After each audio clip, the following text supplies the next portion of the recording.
बात उन दिनों की है जब मैं कॉलेज का स्टूडेंट था। अपने कॉलेज की ओर से हम सभी कैंप के लिए एक जंगल में गए थे। हल्की ठंड थी, अतः रात में हम सबने पूरी रात कैंप फायर के साथ डांस करने, गाने आदि का प्रोग्राम तय किया। मुझे और सभी साथियों को कैंप फायर के लिए लकड़ियां इकट्ठी करने का भार सौंपा गया। मैं निकला तो सबके साथ ही, लेकिन जंगल के प्राकृतिक सौंदर्य में भटकता हुआ अकेले बहुत दूर कहीं निकल गया। अचानक आसमान बादलों से भर गया और गरज के साथ बारिश होने लगी। बादलों के लगातार गरजने से मैं पेड़ के नीचे खड़ा रहना मुनासिब न समझ आसपास किसी घर की तलाश में एक दिशा में भागने लगा। मुझे कुछ ही दूरी पर एक लाल ईंटों से बनी शानदार बिल्डिंग नजर आई। बिल्डिंग रोशनी से पूरी नहाई हुई थी और उसमें ढेर सारे लोग हैं, ऐसा दूर से ही लग रहा था। मैं तेजी से भागते हुए उस बिल्डिंग में जा घुसा और सामने से आती हुई एक खूबसूरत नर्स से टकराते बचाव नर्स ने मुझे घूर कर देखते हुए कहा, बहुत अधिक भीग गए हो, सर्दी लग जाएगी। उधर बाईं ओर एक स्टोर रूम है, वहां जाकर जो भी मिले उससे कहना सिस्टर जूलिया ने दूसरे सूखे और साफ कपड़े मुझे देने को कहा है। वह तुम्हें कपड़े दे देगा। मैं हक्का बक्का मुंह फाड़ सिस्टर जूलिया को देखता रहा। मुझे एकदम से यह समझ नहीं आया कि मैं क्या करूं। मेरी स्थिति देखकर सिस्टर जूलिया खिलखिलाकर हंस पुड़ी दे दी और बोली, पहले तो तुम अपना मुंह बंद करो, वरना मुंह में मच्छर घुस जाएंगे, और अब जाकर वैसा ही करो जैसा मैंने कहा है। मैं हल्के से हांगड़ा में सर हिला। सिस्टर की बताई दिशा में जाने को मुद गया है। अभी कुछ एक 10 कदम ही चला होऊंगा कि मेरे कंधे पर किसी ने हाथ रखा। मैं चौंक कर पीछे मुड़ा और अपने सामने आर्मी की वर्दी में एक युवक को खड़ा मुस्कुराता पाया। मेरे चेहरे पर आश्चर्य का बादल अपना घर बना चुका था, जिसे देखते ही उस युवक को हंसी आ गई। यह उसने धीमे किंतु दृढ़ स्वर में कहा, मैं कैप्टन विनोद हूं और यह हमारे देश की आर्मी का हॉस्पिटल है। कैप्टन विनोद की बातों ने मुझे आश्वस्त किया। मैं अब धीरे धीरे सामान्य हो गया और मैंने कैप्टन विनोद को सिस्टर जूलिया की कही बातें बताई। सुनकर कैप्टन विनोद के चेहरे पर रहस्यमयी मुस्कान फैल गई और वे बोले, तो सिस्टर जूलिया से भी मिल चुके हैं? जी, क्या मतलब है आपका? कुछ नहीं, चलो मैं तुम्हें सूखे कपड़े देता हूं, चेंज कर लो, नहीं तो सच में सर्दी लग जाएगी। और मैं कैप्टन विनोद के पीछे एक बड़े ढिए से कमरे में पहुंच गया। कमरे के चारों ओर हरे रंग के पर्दे लगे हुए थे। एक ओर एक बड्ढा सा बेड पड़ा हुआ था और उसके सामने एक सोफा था। बीच में एक टेबल था जिस पर 2 ग्लास, एक बड्ढी बोतल ब्रांडी की और 1 या 2 पत्रिकाएं पुड्ढी हुई थी।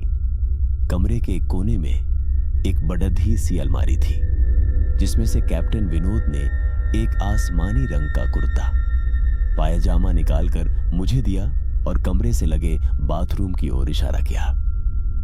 मैं बाथरूम से कपड़े चेंज कर जैसे ही निकलने लगा, मेरी नजर बाथरूम की एक दीवार पर पिढ़िया वह खून के छींटों से भरी हुई थी। यह देखकर मैं घबरा गया और जल्दी से बाहर निकलने को मुड़ा कि बाथरूम में लगे आईने में खुद को ही देखकर चौंक गया। आईने में मेरा पूरा शरीर तो नजर आ रहा था, लेकिन मेरे शरीर पर से मेरा सर गायब था। अब मुझे डर लगने लगा और मैं हड़बड़ाकर बाथरूम से निकल गया। मुझे इस तरह बाहर निकलते देख कैप्टन विनोद ने हंसकर पूछा, क्या हुआ? अरे हाँ, तुमने तो अब तक मुझे अपना नाम ही नहीं बताया, कहां जाओगे? बाहर बहुत तेज बारिश हो रही है, लेकिन तुम जाना क्यों चाहने लगे? अचानक यह मैं समझ नहीं पा रहा हूं कैप्टन विनोद। आपकी बाथरूम की एक दीवार पूरी खून के छींटों से भरी हुई है और आपके बाथरूम में लगा आईना भी कुछ अजीब सा है। उसमें मुझे मेरा पूरा शरीर तो दिखाई दिया, लेकिन मेरा सर ही गायब था। मैं अब बिल्कुल भी नहीं रुकूंगा। यहां बारिश में ही भीगता हुआ अपने कैंप तक जाऊंगा। कहते हुए मैं कमरे से बाहर जाने वाले दरवाजे की ओर बढ़त के रुको। तभी कैप्टन विनोद की कड़कती आवाज गूंजी। तो तुमने सब कुछ देख ही लिया? जी क्या मतलब है आपका? मेरी आवाज में डर भर गया था। मतलब चाहे जो हुआ, तुम तब तक यहां से नहीं जा सकते जब तक मैं तुम्हें कुछ बता न दूंगा। कक्का क्या बताना चाहते हैं आप, जो आज तक कोई न जान सका? जो आज तक कोई न जान सका वह मैं जानकर क्या करूंगा? प्लीज अब मुझे जाने दें। मैं डर से रुआंसा हो गया है। नहीं, बिल्कुल भी नहीं। और तुम्हें मुझसे डरने की भी कोई जरूरत नहीं है। सैनिक सबकी रक्षा के लिए होते हैं। मैं भी तुम्हारी सुरक्षा ही कर रहा हूं। कैप्टन विनोद के स्वर में कोमलता थी। आओ मेरे साथ इस सोफे पर बैठ जाओ। मैं तुम्हें एक कहानी सुनाता हूं। कहानी खत्म होते ही मैं तुम्हें तुम्हारे कैंप तक जीप से छुड़ आऊंगा।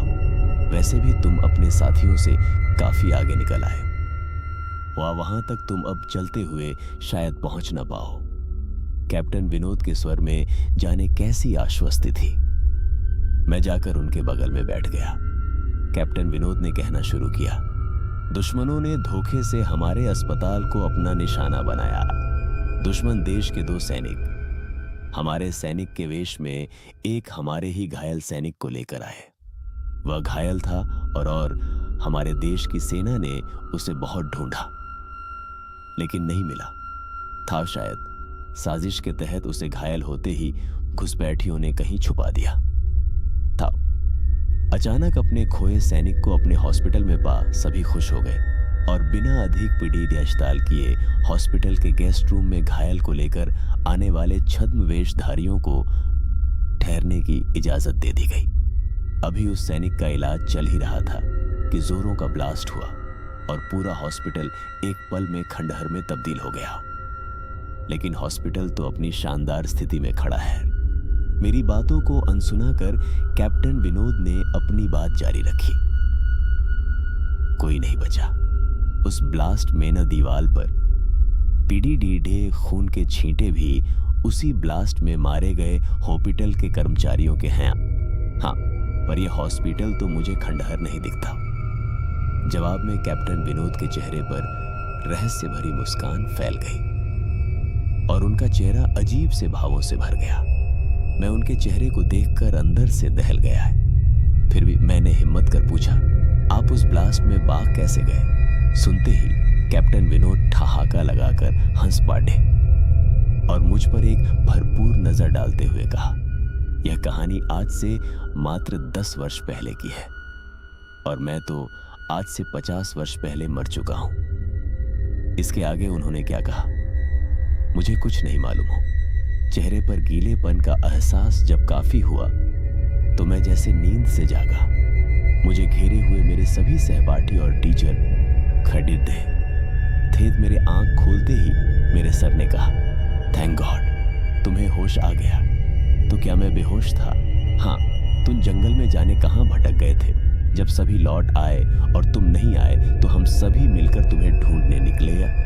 काफी दूर जाने के बाद हमने एक जीप आती दिखाई दी जिसमें एक आर्मी मैन तुम्हें पीछे की सीट पर सुलाए हुए हमारे कैंप को ढूंढते हुए आ रहे थे। उन्होंने हम सबको भी अपनी जीप पर बिठाया और कैंप तक छोड़ाए। हमने उन्हें काफी रोकने की कोशिश की लेकिन वे यह कहते हुए चले गए, अभी नहीं रुक सकता, एक जरूरी काम है। जब हमने तुम्हारे बेहोश जाने और उन तक तुम्हारे पहुंचने के बारे में पूछा तो बोले सोमेश ही बताएगा और जो भी बताएगा वह सब अक्षरश सच होगा। सबकी उत्सुक निगाहें अपनी ओर लगी देख मैंने धीमे स्वर में पूछा, प्लस क्या उनका नाम कैप्टन विनोद था? सर ने हाथ में सर हिलाया। मैंने सबको उधर चलने को कहा जिधर से सबने जीप आती देखी थी। पहले तो सर तैयार नहीं हुए लेकिन मेरे बहुत कहने पर वे राजी हो गए। सुबह होते ही हम उधर की ओर गए। मैं उस जगह पर पहुंचकर गहरे आश्चर्य में डूब गया। वहां एक अधजला खंडहर था जिसके एक टूटे पत्थर पर लिखा था आर्मी हॉस्पिटल आ।